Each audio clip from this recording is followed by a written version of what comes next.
নমস্কার বন্ধুরা, মিষ্টুস kitchen and ভ্লগে আপনাদের সবাইকে স্বাগত জানাই। আমার আজকের রেসিপি সাবুর লুচি। উপোসের দিনে বা একাদশীতে আপনারা এই সাবুর লুচি বাড়িতে বানিয়ে একবার দেখতে পারেন। আশা করি আপনাদের খুবই ভালো লাগবে। এই সাবুর লুচি যেমন নরম তুলতুলে, খেতেও অসম্ভব ভালো হয়। মুখে দিলেই একদম মিলিয়ে যায়। এর আগেও আমি আমার চ্যানেলে আরও কিছু সাবুর রেসিপি শেয়ার করেছি। আপনারা যদি না দেখে থাকেন, আমি এই ভিডিওর নিচে ডেসক্রিপশনে লিঙ্কগুলো দিয়ে দেবো, আপনারা চাইলে দেখে নিতে পারেন। আসুন বন্ধুরা, দেরি না করে দেখে নেওয়া যাক আমার আজকের রেসিপি। সাবুর লুচি বানানোর জন্য প্রথমে আমি শুকনো কড়াইয়ে এক বাটি সাবু নিয়ে খুব ভালো করে এটাকে মিডিয়াম ফ্লেমে ভেজে নেব। আমি 2 থেকে 3 মিনিট সাবুটাকে ভেজে নিয়েছি। সাবুটা খুব ভালো করে ভেজে নিতে হবে, নাহলে ভেতরে কাঁচা থেকে যাবে। এবার আমার সাবুটা ভাজা হয়ে গেছে। আমি এবার সাবুটা একটি থালার মধ্যে ঢেলে নেব। থালার মধ্যে ঢেলে একটু ছড়িয়ে দেব, যাতে খুব তাড়াতাড়ি সাবুটা ঠান্ডা হয়ে যায়। এখন সাবুটা পুরোপুরি ঠান্ডা হয়ে গেছে। এবার আমি একটি ব্লেন্ডার জার নিয়ে তার মধ্যে সাবুটাকে ঢেলে নেব। সাবুটা ঢেলে নেওয়ার পরে আমি খুব ভালো করে সাবুটাকে একটু ব্লেন্ড করে নেব।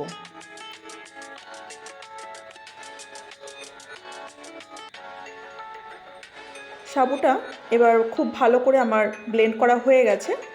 তারপরে আমি এখান থেকে কিছুটা সাবু রেখে দিয়ে বাদবাকিটা আমি একটি বাটিতে ঢেলে নেব। যেই সাবুটুক রেখে দিয়েছি সেইটা আমি ভালো করে চেলে রেখে দেব, সেটা আমার পরে কাজে লাগবে।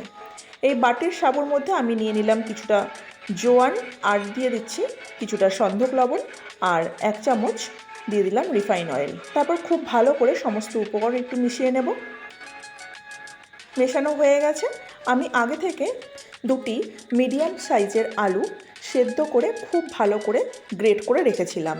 এবার সেই আলুটা আমি সাবুর মধ্যে দিয়ে দেব।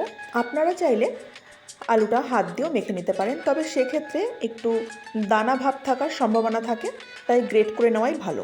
খুব ভালো করে সাবুর সঙ্গে আলুটা মেশানো হয়ে গেছে। এবার অল্প অল্প করে জল দিয়ে আমি এটাকে মেখে নেব। তারপরে একটা নরম ডো তৈরি করে নেব। যেই রকম ময়দা মাখি সেই রকম মাখলে হবে না, একটু নরম করেই মাখতে হবে, কারণ সাবু জলে ভিজলে একটু ফুলে যাবে, তখন ডোটা খুব বেশি টাইট হয়ে যাবে। তাই একটু নরমভাবেই এটাকে মেখে নিতে হবে।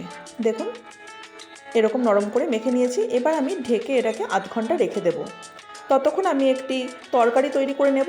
আমি গোলমরিচ আলু তৈরি করব, তার জন্য আগে থেকে ডুম করে কেটে রেখেছিলাম আলু।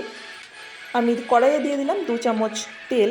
তারপর ডুমো করা আলুগুলো দিয়ে স্বাদ মতো সন্ধক লবণ দিয়ে দিলাম। তারপরে খুব ভালো করে একটু আলুটা মিশিয়ে নিতে হবে। এখানে আলু ভাজার কোনো প্রয়োজন নেই। আলুর কালারটা একটু চেঞ্জ হয়ে আসলেই আমি এখানে দিয়ে দেব পরিমাণ মতো জল। যেহেতু আমি এখানে একটু ঝোল মতোই তরকারিটা তৈরি করব, তাই জলটা একটু বেশিই দিলাম। এবার ঢেকে আমি 5 মিনিট ফুটতে দেব। 5 মিনিট পর ঢাকনাটা খুলে নিয়ে আরও একবার ভালো করে নেড়ে ঢেকে দিয়ে আবারও 5 মিনিট আমি রান্না করে নেব। 5 মিনিট হয়ে গেছে, ঢাকনাটা এবার খুলে নিলাম। তারপরে খুন্তির সাহায্যে আলুটা একটু ভেঙে ভেঙে দিতে হবে। আলুটাও এখন সিদ্ধ হয়ে গেছে। আমি দিয়ে দিলাম সামান্য পরিমাণে একটু চিনি। চিনিটা দিয়েও খুব ভালো করে একটু মিশিয়ে নেব। আগে থেকে আমি গোলমরিচ একটু ক্রাশ করে রেখেছিলাম, সেটাকে এবার আমি দিয়ে দিচ্ছি 1 চামচের মতো। ব্যাস, তরকারি কিন্তু একদম রেডি। আর একটু ভালো করে নেড়েচেড়েই নামিয়ে নিলেই তৈরি হয়ে গেল একাদশীর গোলমরিচ আলু। অন্যদিকে আমার আধ ঘন্টাও হয়ে গেছে, ঢাকনাটা খুলে নিলাম। তারপরে খুব ভালো করে আরও একবার এটাকে মেখে নিতে হবে। হাতে একটু সামান্য তেল মাখিয়ে নিয়েছিলাম। এবার সাবুর ডো থেকে একটু বড় সাইজের আমি লেচি কেটে নেব।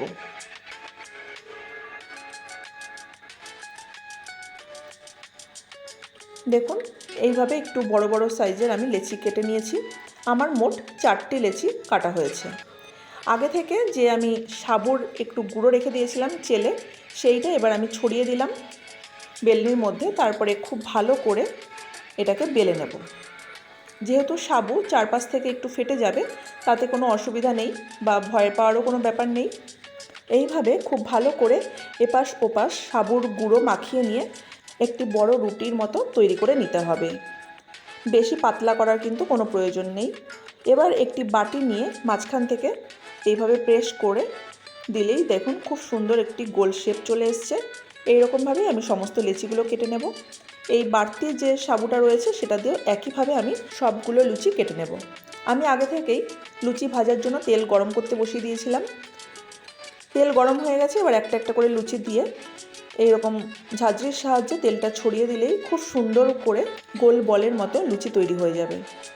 একটা লুচি ভাজা হয়ে গেছে, এইভাবে আরও একটি আমি লুচি ভেজে দেখিয়ে দিচ্ছি। দেখুন সবকটা লুচি কিন্তু আমার গোল বলের মতো ফুলে উঠছে। এইভাবে সমস্ত সাবুর লুচিগুলো ভেজে নিয়ে আমি আপনাদের দেখাচ্ছি। দেখুন বন্ধুরা, আমার কিন্তু সমস্ত লুচি ভাজা হয়ে গেছে। দেখতে কতটা সুন্দর হয়েছে আর খেতে খুবই ভালো হয়, একদম নরম তুলতুলে হয়, খুবই ভালো লাগে। আপনারা অবশ্যই বাড়িতে একবার এইভাবে একাদশী বা উপোসের দিনে সাবুর লুচি বানাবেন। বাড়িতে বানালে কমেন্টে কিন্তু একদমই জানাতে ভুলবেন না যে এই লুচি খেয়ে আপনাদের কেমন লাগলো। আজকের ভিডিওটি আপনাদের ভালো লেগে থাকলে, আপনারা যদি ভিডিওটি ফেসবুক পেজ থেকে দেখে থাকেন তাহলে পেজটিকে ফলো করার অনুরোধ রাখলাম। আর যদি আপনারা ইউটিউব চ্যানেল থেকে রেসিপিটি দেখে থাকেন তাহলে আমার চ্যানেলটি সাবস্ক্রাইব করে দেওয়ার অনুরোধ রাখলাম। পাশে থাকা বেল আইকনটি অবশ্যই ক্লিক করে রাখবেন নতুন নতুন রেসিপির আপডেট সবার প্রথমে পাওয়ার জন্য।